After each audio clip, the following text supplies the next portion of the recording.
So 19 కంపెనీలు తెలంగాణకు ఆదాబ్ హైదరాబాద్లో ఇవాళ వచ్చిన మెయిన్ ఇది 19 కంపెనీలు తెలంగాణకు 31,000 కోట్ల 532 కోట్ల పెట్టుబడులు. మొత్తం మీద చూసుకుంటే రాష్ట్రంలో 30,750 కొలువులు, పెట్టుబడుల పర్యటన విజయవంతం. ఒప్పందంలో భాగంగానే కాగ్నిజెంట్ క్యాంపస్ ఓపెనింగ్. ప్రపంచంతోనే నా పోటీ, ఏపీ కర్ణాటకతోనే కాదంటున్న రేవంత్ రెడ్డి. 3 విభాగాలుగా విభజించి రాష్ట్రాభివృద్ధి. కీలక వ్యాఖ్యలు చేసిన సీఎం రేవంత్ రెడ్డి. విదేశీ పర్యటన అనంతరం రాష్ట్రానికి తిరిగి వచ్చిన ముఖ్యమంత్రి. సో రేవంత్ రెడ్డి ఈ పర్యటనలో దాదాపుగా ఆయన ఏం చెప్తున్నారంటే 31,532 కోట్ల పెట్టుబడులు దాదాపుగా తీసుకొచ్చామని చెప్తున్నారు. అయితే వీటి గురించి కూడా కొంత డిస్కషన్స్ జరుగుతున్నాయి. తెచ్చిన పెట్టుబడుల గురించి కానీ రకరకాల వాటి గురించి డిస్కషన్స్ జరుగుతున్నాయి. సరే, వాటి గురించి మళ్ళీ మనం మాట్లాడుకుందాం. ఇక చూసుకుంటే ఒకేసారి 3 పంపులు. నేడు సీతారాం ప్రాజెక్ట్ ప్రారంభోత్సవం, సీఎం చేతుల మీదుగా పైలాన్ ఆవిష్కరణ, మధ్యాహ్నం వైరాలో భారీ రైతు సభ, అక్కడే చివరి దశ రుణమాఫీ నిధుల విడుదల. ఇక హైకోర్టు తీర్పుపై సుప్రీంకోర్టు స్టే.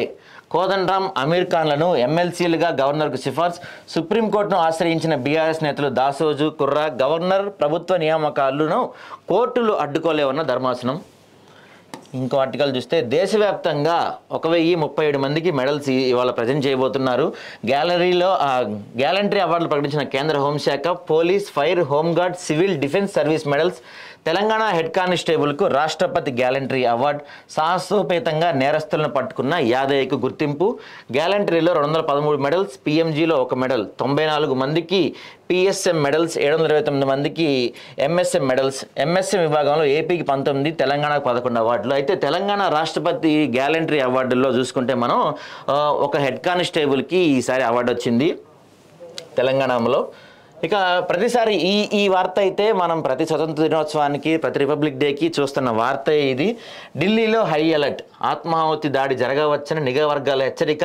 ఉగ్రముగ్గుర హెచ్చరికలతో అప్రమత్తం. అడుగడుగునా తనిఖీల ముమ్మరం. 15 ఆగస్టు వేడుకలకు ఎర్రకోట సిద్ధం. జాతీయ జెండా ఆవిష్కరించనున్న ప్రధాని. 6,000 మంది ప్రత్యేక అతిథులకు ఆహ్వానం. ఢిల్లీ విమానాశ్రయంలో తనిఖీల ముమ్మరం. అయితే ఇప్పుడు కాసేపట్లో ఫ్లాగ్ హోస్టింగ్ జరగబోతుంది. ఫ్లాగ్ హోస్టింగ్ దాదాపుగా అందరూ ఇప్పుడు ఇంకా కాసేపట్లో ఆల్రెడీ స్టార్ట్ చేస్తారు, కొంతమంది చేస్తున్నారు, కొంతమంది. అయితే అందరికీ ఒక చిన్న విన్నపం. అదేంటంటే ఫ్లాగ్ హోస్టింగ్ దేశభక్తితో మీరు ఫ్లాగ్ హోస్టింగ్ చేస్తున్నారు కరెక్టే, కానీ మీరు జెండా ఎగరేస్తున్నప్పుడు కొన్ని అయితే మీరు ఖచ్చితంగా ఫాలో అవ్వాలి. అవేంటంటే అవి కొన్ని ఫాలో అవ్వకపోతే ఇవి మీకు కేసుల దాకా కూడా దారి తీయచ్చు. ముఖ్యంగా మొదటి రూల్ ఏంటంటే వెహికల్స్, కార్ల ముందు ఎవ్వరు కూడా, ఆఖరికి ఎమ్మెల్యే, ఎంపీలు కూడా మీ కార్ల ముందు జాతీయ జెండా పెట్టుకోకూడదు. ఇది బహుశా ఎంతమందికి తెలుసో నాకు తెలియదు, కానీ ఖచ్చితంగా మీ కార్ల ముందు కేవలం రాష్ట్రపతి హోదా ఉన్నవాళ్ళు, గవర్నర్ హోదా ఉన్నవాళ్ళు మాత్రమే వాళ్ళ వెహికల్స్ ముందు, కార్లకి బ్యానెట్ల ముందు జాతీయ జెండా పెట్టుకునే అర్హత ఉంటుంది. మిగతా ఎవ్వరికీ అర్హత ఉండదు.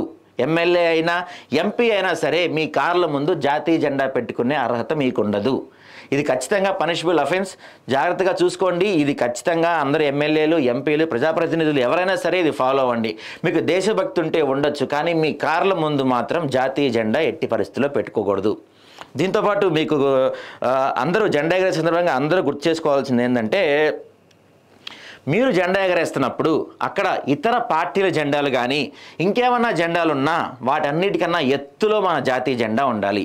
ఇది ఖచ్చితంగా అందరూ గుర్తుపెట్టుకోవండి. ఎందుకంటే అన్నిటికన్నా మన దేశం ముఖ్యం, మన జాతి ముఖ్యం. కాబట్టి మీరు ఫ్లాగ్ ఎగరేస్తున్న దగ్గర ఏ పార్టీ జెండా ఉన్నా, ఏ జెండా ఉన్నా, వేరే ఏ జెండా ఉన్నా వాటన్నిటికన్నా ఎత్తులో మన జాతీయ జెండా ఎగరేయడానికి ప్రయత్నం చేయండి.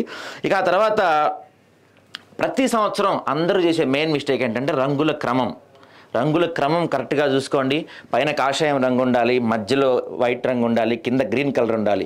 ఇది జాగ్రత్తగా మీరు జెండా ఎగరేసే ప్రతి ఒక్కళ్ళు దీన్ని ఫాలో అవ్వండి ఖచ్చితంగా. ఆ తర్వాత చిరిగిన, మాసిపోయిన జెండాలు, తర్వాత పూర్తిగా ఇప్పుడు మనం ఒక జెండా కర్రకి ఎగరేస్తుంటే పోల్ పూర్తిగా చేరుకునే వరకు జెండా ఉండాలి, మధ్యలో ఆగిపోకూడదు, చిరిగిపోయినా మాసిపోయిన జెండాలు ఎగరవేయకూడదు. ఇవన్నీ గుర్తుపెట్టుకొని జెండా వందనం చేయండి, మీ దేశభక్తిని చాటుకోండి. ముఖ్యంగా ఇంకో విషయం, ఇవాళ కనుక మీరు మీ జెండా వందనం కార్యక్రమాలు కానీ లేకపోతే మీ ఇంట్లో చేసుకున్న జెండా వందనాలు, మీ ఆఫీసుల్లో స్కూల్లో చేసిన జెండా వందనాలు మా ఆదాబ్ హైదరాబాద్ పేపర్కి కానీ మా యూట్యూబ్ ఛానల్కి కానీ పంపించండి, మేము వీడియో రూపంలో చూపించే ప్రయత్నం చేస్తాం. So coming to the paper, భారత రాయబారిగా హరీష్ పర్వతనేని, ఐక్యరాజ్య సమితిలో శాశ్వత ప్రతినిధిగా హరీష్ పర్వతనేని. భారత విదేశీ వ్యవహారాల మంత్రిత్వ శాఖ ప్రకటన. ప్రస్తుతం జర్మనీలో భారత రాయబారిగా పనిచేస్తున్న హరీష్ 1990లో ఇండియన్ ఫారిన్ సర్వీస్లో చేరిన పర్వతనేని ఉస్మానియా యూనివర్సిటీ కాలేజీలో మెకానికల్ ఇంజనీరింగ్ పూర్తి చేశారు ఈయన. ఇక ముష్కరుల మూక కోసం వేట, ఆర్మీ కెప్టెన్ వీరమరణం, కాశ్మీర్లో భారీ ఎన్కౌంటర్, 4 ఉగ్రవాదుల హతం, శివగఢ్ అటవీ ప్రాంతంలో ఘటన, అత్యాధునిక M4 రైఫిల్స్ లభ్యం.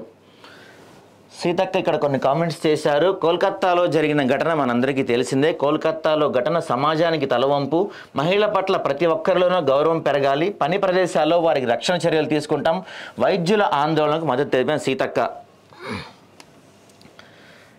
ఇది వాళ్ళ కొంచెం ఇంపార్టెంట్ న్యూస్ చూసుకుంటే, తెలంగాణ నుంచి రాజ్యసభకు సింఘ్వి, కాంగ్రెస్ అధిష్టానం ఖరారు, కేకే స్థానంలో అభిషేక్ మను సింఘ్వికి ఛాన్స్. ఇటీవల పదవికి రాజీనామా చేసి కాంగ్రెస్ చేసిన కేశవరావు రాజ్యసభలోని 12 స్థానాల్లో ఉప ఎన్నికకు నోటిఫికేషన్ రిలీజ్, సెప్టెంబర్ 3న ఎన్నికలు నిర్వహించనున్న ఈసీ. సుంకిశాల ఘటనపై ప్రభుత్వం చర్యలు, విధుల పట్ల నిర్లక్ష్యంగా వ్యవహరించిన సంబంధిత అధికారులపై సీరియస్, ప్రాజెక్ట్ డైరెక్టర్ సుదర్శన్పై బదిలీ వేటు, CGM Kiran, GM Mariyaraju, DGM Prashanth, manager హరీష్పై సస్పెన్షన్, రక్షణ గోడ కూలిపోవటం, పంప్ హౌస్ పూర్తిగా నీట మునగడంపై అంతర్గత విచారణ. ఇవి ఈరోజు ఆదాబ్లో మనకి మెయిన్గా వచ్చిన ఆర్టికల్స్. సో దీని తర్వాత మనం